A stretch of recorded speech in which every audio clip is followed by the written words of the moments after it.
Delhi police ने Mahindra park इलाके में एक महिला की लाश बरामद होने के बाद आरोपी सलमान उर्फ बोना को पकड़ लिया है, जो एक ऐसा साइको किलर था जिसने पहले भी एक नाबालिग के साथ दुष्कर्म किया था, लेकिन तब से फरार चल रहा था।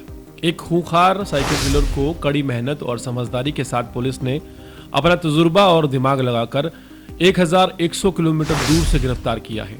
इस ऑपरेशन की खास बात यह रही कि दिल्ली पुलिस के पास अहम सबूत के नाम पर मौजूद 2 जोड़ी चप्पल थी, जिन्हें आधार बनाकर इस दरिंदे को दबोचा गया है।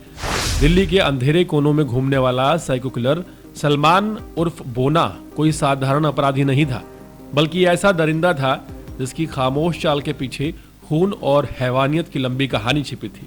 नाबालिग का अपहरण और दुष्कर्म, लूट और फरारी उसके पुराने गुनाहों जैसी परछाई बनकर उसकी वारदात में नजर आते थे।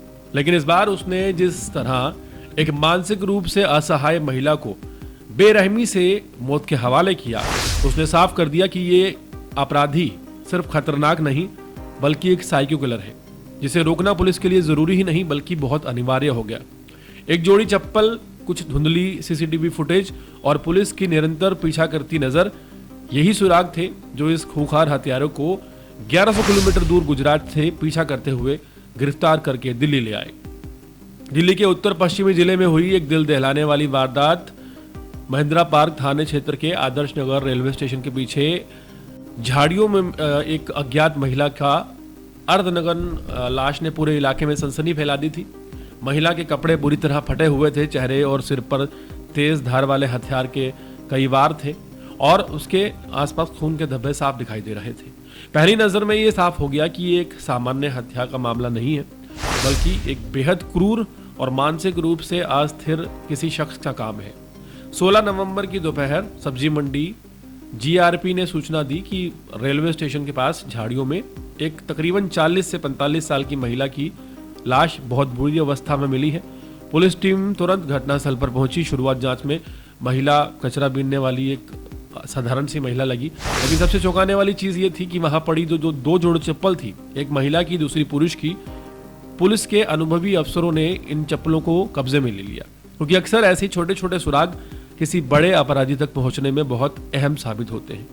इसी बीच सीसीटीवी फुटेज खोज शुरू की गई।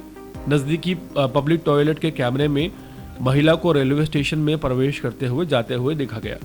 ठीक कुछ ही सेकंड बाद कैमरे में एक दुबला पतला युवक दिखाई दिया, गुलाबी टी शर्ट, ग्रे पैंट और सफेद काले वाली चप्पल पहने हुए। दिलचस्प बात यह थी कि घटनास्थल से बरामद हुई जो पुरुष की चप्पल थी वो कैमरे में दिख रही चप्पलों से मेल खाती थी। पुलिस ने आगे की फुटेज खंगाली तो युवक कुछ देर बाद नंगे पैर वापस लौटता हुआ दिखाई दिया, फिर सराय पीपल थला की ओर जाता हुआ दिखाई दिया। इतना इनपुट मिलते ही पुलिस को अंदाजा हो गया कि ये उसी संदिग्ध की फुटेज है और ट्रेस करते करते टीम उसकी मूवमेंट देखते हुए बढ़ोला गांव की झुग्गियों तक पहुंच गई। वहां स्थानीय लोगों ने उसकी पहचान सलमान उर्फ बोना के रूप में की।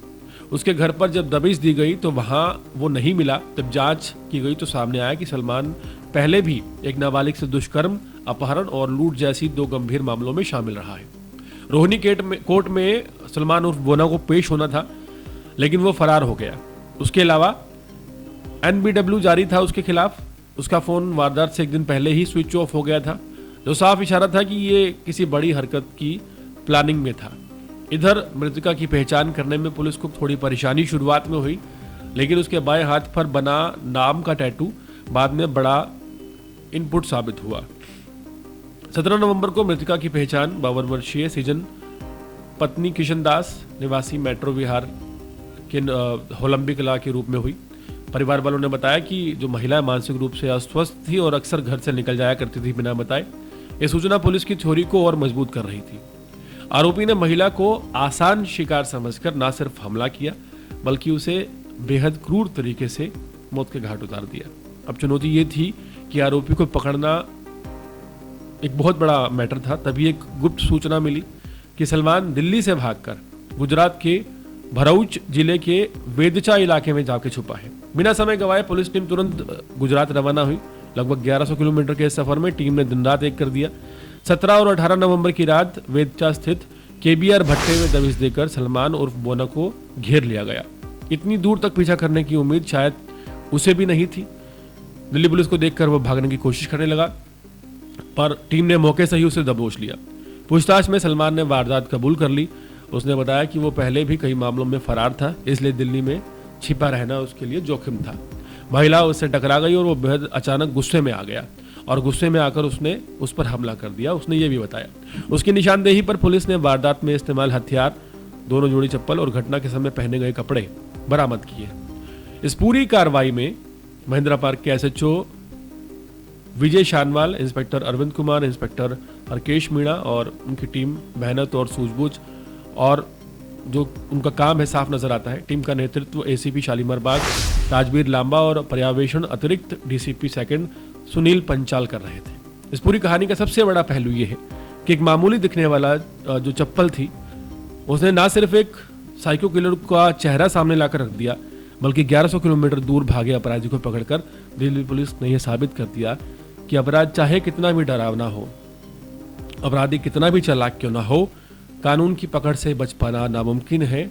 और अगर पुलिस चाहे तो एक चप्पल को भी एक अहम सुराग के तौर पर देख सकती है और उसी को बिना बनाकर एक बहुत बड़ा जो ब्लाइंड केस आप कह सकते हैं उसे सॉर्ट आउट कर सकती है।